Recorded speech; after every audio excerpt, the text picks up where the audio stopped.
Hello అండి, అందరికీ welcome to my channel Panya's kitchen. ఇవాళ పాన్యా డైరెక్షన్లో అయితే వంట చేయబోతున్నాను. పాపకైతే హాలిడేస్ ఇచ్చేసారు కాబట్టి ఇంకా కిచెన్లోకి అయితే ఎంటర్ అయిపోయిందనమాట. పాన్యాస్ కిచెన్ అన్నాను కాబట్టి పాన్యా డైరెక్షన్లోనే వాళ్ళు వంట చేస్తున్నాను. అలా చెయ్యి, ఇన్ని వెయ్యి, అన్ని వెయ్యి అని చెప్తూ ఉందనమాట. ఫాలో అయిపోతున్నాను. బాబు పడుకున్నప్పుడు అయితే పనులు చేసుకుంటున్నాను కాబట్టి వంట కూడా ఆల్మోస్ట్ ఆయన పడుకున్నప్పుడే చేస్తాను. లేదు అంటే ఇంకా ఎత్తుకొని మరీ చేస్తూ ఉంటాను.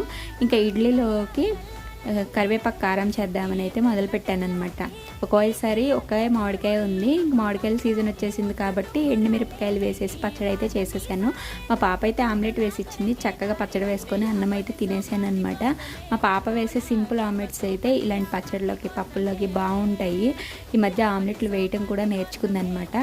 చిన్నపిల్లలు ఎటు హాలిడేసే కాబట్టి ఇలాంటి చిన్న చిన్న యాక్టివిటీస్ వాళ్ళే నేర్చుకుంటారు. మనం చేస్తూ ఉంటే వాళ్ళే నేర్చుకుంటారు కదా. చిన్నపిల్లల్ని ఇలా ఎంకరేజ్ చేయటం మంచిది.